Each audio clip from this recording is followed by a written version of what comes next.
and the omnibus. So I was forced into the Archers when I was a child. And look, it's come back to bite me later on. I'm awash with this stuff. The Archers is the world's longest-running radio show, with more than 15,000 episodes broadcast.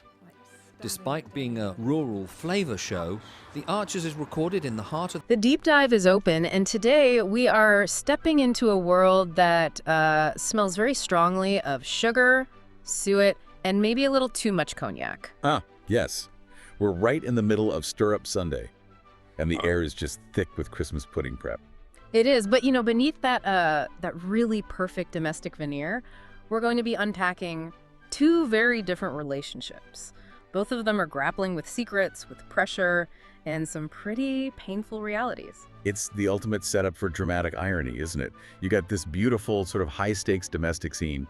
Leonard is completely absorbed in making these puddings. Multiple puddings, obsessing over Jill's measurements. Yeah. And he even jokes about needing to be watched so he doesn't free pour the cognac. I love that detail. It's so grounding. Ruth is right there saying how incredible it all smells. Yeah. And Leonard's reflecting on his own, I guess, domestic evolution, how Jill moved him past just meat and 2 veg and got him into baking. Right. And they even have that little moment with the photo of the new baby Peggy. It's all just, it's framed as this deeply comfortable, very traditional picture. And that comfort is so important because it establishes the baseline of what looks normal. So our mission today is really to analyze this material and see how dramatically that normalcy gets, well, shattered. And not just by outside events, but by secrets people are guarding, and I think the unforgiving reality of expectation versus what actually happens. Okay, so let's unpack that tension. Let's move to our second scenario, because we pivot from that cozy kitchen to a very cold riverside. We find George and Brad out fishing, and George is, he's presenting a completely different picture. It's one of deep, sort of silent struggle. That scene is just loaded with psychological weight. He's so shut down physically and emotionally. It's cold. Brad offers him gloves. And he refuses them. He refuses. And when Brad finally, pushes him on what's wrong, the answer is just devastatingly simple. It's everything. And what we're dealing with here is the harsh reality of post-release stress. He says that line, "I can't do anything right," and he immediately connects it to how hard everything's been ever since I got out. Exactly. And the source material reminds us his fiancée, Amber, was visiting him once a week in prison. Yeah. That one detail tells you everything about their previous relationship. It's built on high emotion and structure. A scheduled event? A scheduled event. It was exciting. There was a clear objective. Get through the time until he's released. But now, now he's articulating this profound anxiety. He's worried she only liked that part. The drama of it all. The drama, the excitement of the visits. And now that it's just real life, this, chaotic, unstructured mess, he's scared she's going off me. Yeah. That she's getting distant. Just that brutal shift from the fantasy of the reunion to the mundane reality. And Brad, he's trying to be a good friend, telling George that Amber is mad about you. But it's not landing, is it? Not at all, because the practical realities are just overwhelming him. And one of those huge practical realities is the wedding. Amber is clearly ready to go. She's emailing venues, she's suggesting wedding fairs. Despite them having agreed to wait. Exactly. The energy difference between them is just, you can feel it. It's palpable. I think we really need to dig into the root of that conflict, because it isn't just about scheduling. For George, his resistance is practical. Right. He's like, we're living with your dad, you're still looking for work, they need money. But for Amber, the holdup is, it's entirely relational, it's external. Yes.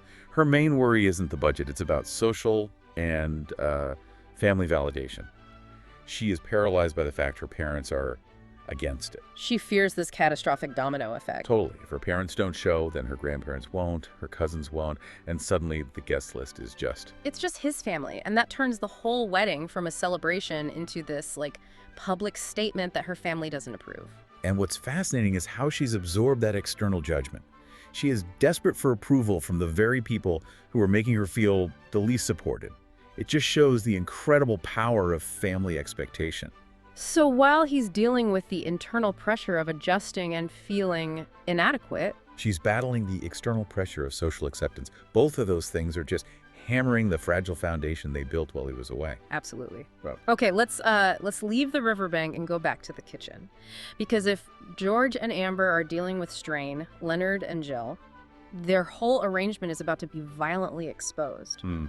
Leonard's trying to sneak out again, and Ruth is just waiting for him. The tension is built so well. She specifically asks to talk to him outside because Jill is right there in the kitchen. She's not just worried for herself, she's worried on Jill's behalf.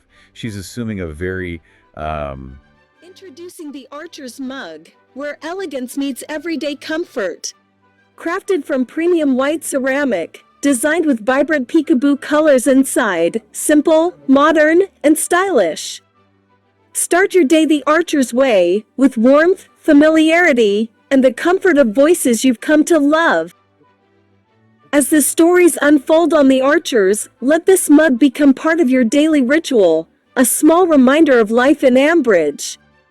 Practical for every home, dishwasher and microwave safe. Available in 2 sizes, 11 ounces and 15 ounces, designed to fit your lifestyle.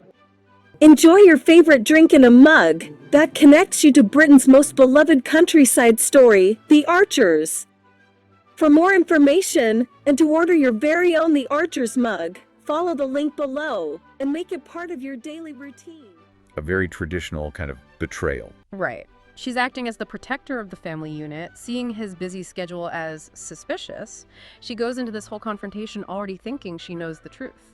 And she just lays it out with such precision. I saw you, Leonard, 2 weeks ago in the cafe and farm supplies with a woman.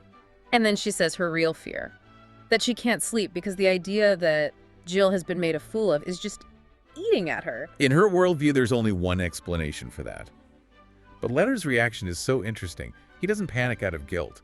He seems to panic out of annoyance. At the invasion of his privacy. Exactly. He asks what she's accusing me of, then immediately says he didn't realize I needed to keep you updated about every single interaction. That's the tell. It's not the defense of someone who's been caught cheating. It's the defense of someone whose boundaries have just been completely crossed. And then he gives up. He says, yes, the woman was Connie, and he has been seeing her for some time. And then comes the big one. The full, stunning reveal that just recontextualizes their entire marriage, all that baking, everything. Jill is fine with it. And she knows about his meetups with Connie. And the others. And the others. Wow. That little phrase, it tells you this isn't a momentary thing. This is a considered ongoing structure. He says it explicitly. They have an open relationship. Both of them are free to see other people. It is just phenomenal when you put that next to the opening scene. They are standing there in the shadow of all these perfectly measured traditional Christmas puddings, while revealing they have privately thrown out one of the most fundamental rules of traditional marriage. The irony is so sharp. Ruth built this whole narrative of deception, of Jill being a victim made a fool of. When the reality was Jill was an active participant in this choice. She had far more autonomy than Ruth ever imagined. And Leonard clarifies it. He says they never felt the need to explain ourselves to our families before now.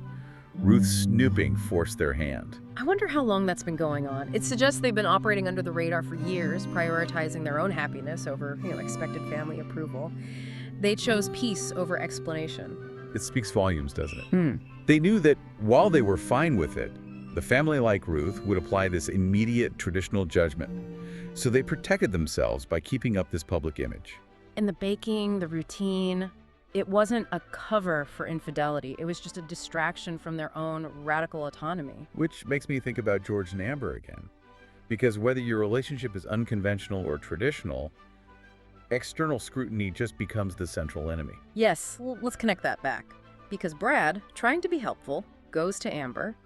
He says George told him she seemed distant. Brad sees a problem and thinks, I can fix this. He thinks she just needs a gentle nudge. He goes in with the best of intentions. And she instantly puts up a wall. Instantly. She goes from, conversational to defensive in a split second. I'm absolutely fine, more than fine. And then she draws a very clear line in the sand. And that boundary is key. What goes on between me and George in our relationship is really nothing to do with you. She's basically saying, you are crossing a line and you're just adding to the pressure even if you don't realize it. And what stands out is that both of these couples, in their own way, are fighting for the right to define their own normal. Right. Leonard and Jill are defending their radical definition of commitment against Ruth's judgment, and George and Amber are defending their strained but traditional commitment against friends and disapproving parents. The shared theme is autonomy. Every relationship in this material is under siege from outside assumptions. For Leonard and Jill, the assumption was monogamy. For George and Amber, it's stability, financial readiness. And when reality clashes with those expectations, the couples just retreat and fight for their private space. It really shows how the emotional architecture of a relationship is rarely just about the two people in it. No, it's always filtered through the expectations of everyone around them. And often it's easier to defend the unconventional choice, like Leonard and Jill's. Because they're on the same page. They have mutual consent as a shield. George and Amber, though, they just have financial stress and parental disapproval weighing them down. Okay, that brings our deep dive full circle. We started with the comforting, measured sense of the kitchen, only to find those measurements hid radical relationship choices on one hand. And crushing financial and psychological burdens on the other. The sources gave us this stunning contrast between the facade and the inner reality. We saw Leonard and Jill navigating their arrangement, hiding it not from shame, but to avoid judgment. And we saw George and Amber fighting that horrible transition from the excitement of a structured commitment to the reality of insecurity and this debilitating need for family validation. The ultimate takeaway here has to be the burden of external approval. We saw how secrecy Leonard hiding their open relationship, it preserves peace for a while, but it can lead to a bigger confrontation. And we saw how interference Brad tried to help Amber can feel like an intrusion, even when it comes from a place of love. And that ties right back to Amber's core anxiety about the wedding. She can't fully claim her own commitment until her family signs off on it. Right. So we'll leave you with this final thought to chew on. If two people define their own terms and they are perfectly happy inside that definition, is external family acceptance or judgment ever truly necessary for their commitment to be completely valid? A question worth mulling, especially when you think about the heavy price of conformity versus the heavy price of autonomy. That's all the time we have for this deep dive. So what are you doing now? Just getting ready for the next episode. Just moving mics around. So what do you do? I'll do the spot effects on the arches. Any Are you what we call Foley then? Kind of. Yep. Okay. And these are all part of the paraphernalia of production. Yep. That's the ball bar. That's this one. Yep. That's. Haley so wanted to be in their own place when their baby came. It's due in 2 months. Not much chance of that now. No. I mean, it would have been a stretch for them financially, mind, but I just wish there was something practical I could do to help them, Caroline. I think The Archers has had this immense popularity over the years, basically because it has always very accurately reflected the reality of life and living in a rural community at whatever